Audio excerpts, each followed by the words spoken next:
Na-vision na po ba ninyo kapag ka nalaman ng Antikristo na merong mga magre-refuse doon sa kanyang pagpapatatak na kanyang iniutos upang kunin ang kanyang marka? Nai-imagine niyo po ba ang kanyang magiging itsura o anyo? Galit na galit? Okay? At doon talagang full-blown, dumating na po that time yung full-blown na puot ng Antikristo, yung kanyang galit. Talagang iba na rin na nakikita sa kanya ng mga tao. Kung dati karismatiko itong lumitaw sa eksena ng mundo upang linlangin sila, pagdating po ng time na yon, iba na po ang nakikita nila. Yun na po yung halimaw. Okay? Malahalimaw na po talaga sapagkat during that time po talagang iginiit niya na papugutan yung mga ayaw tumanggap ng tatak. Ngayon, yung mga ayaw tumanggap ng tatak, ito po yung mga tribulation saints. Nabanggit po sila sa aklat ng Revelation, kapag kababasahin niyo po nakalagay doon, silang mga pinugutan dahil kay Kristo. So, ang mga tribulation saints po, after nilang mapugutan, sila po ay magiging kapareho na rin po natin, magiging glorified body na rin po sila. Kaya banggit po ng Biblia, sila po ay mga nakaputi na mga tao na ito nga po yung mga pinugutan dahil sa Panginoon. Okay? So, sa tribulation po talagang napakarami pong magaganap, samut-sari. Napakaikling panahon pero samut-saring delubyo, kabagabagan, hilahil, no?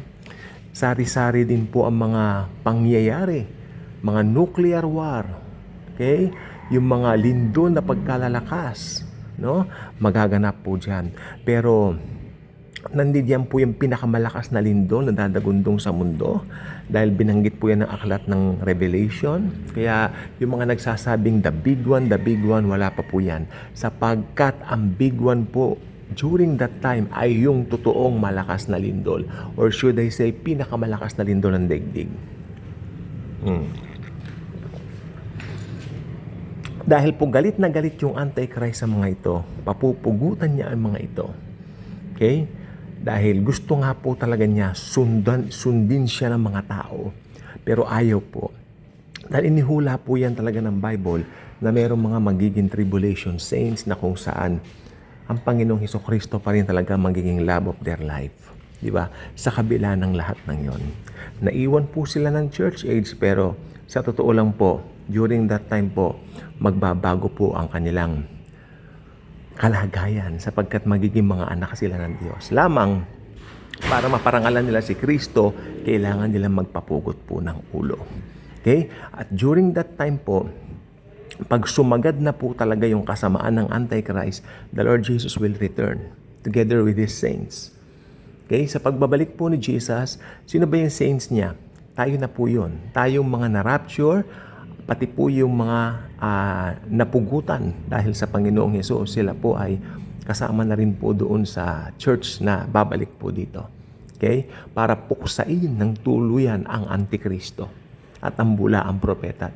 Itapon sila doon sa dagat-dagatang apoy na doon pa lang po, makinig pong mabuti, na doon pa lamang po magbubukas ang gihina. Ang dagat-dagatang apoy or literal hell. Fires of hell rather.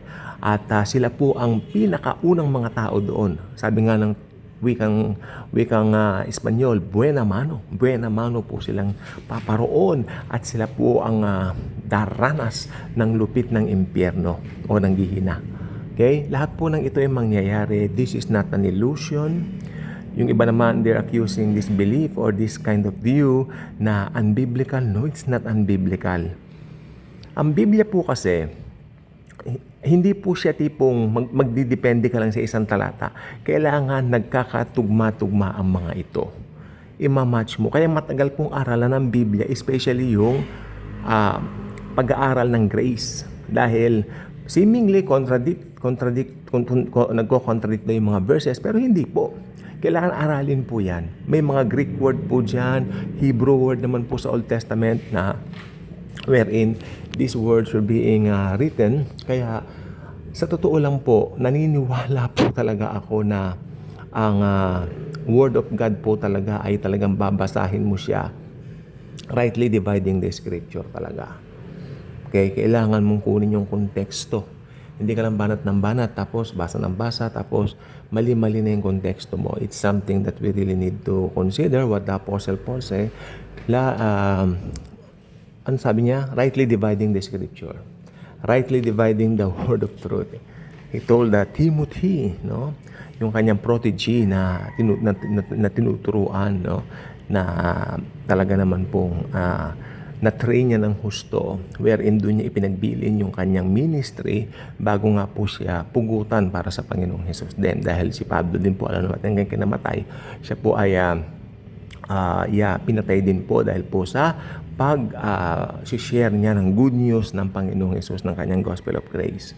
Okay? So, yan, ang mga pangyayari po sa Great Tribulation ay talagang sobrang lupit. Kaya wag nating sasabihin na Great Tribulation na ngayon na yung Mark of the Beast. Nope.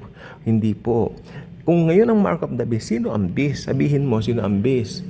Hindi ka pwede magsabi na, beast si ganito, beast si ganyan. Hindi po, dahil wala pa po tayo doon. Wala pa po tayo sa kapanahunang yaon. Okay? At ang kapanahunang pong yan ay darating po pagdating ng panahon. At ang panahon pong yan, naniniwala po ko, ay malapit na pong maganap. Pero bago yan, syempre, ang rapture of the church. God bless.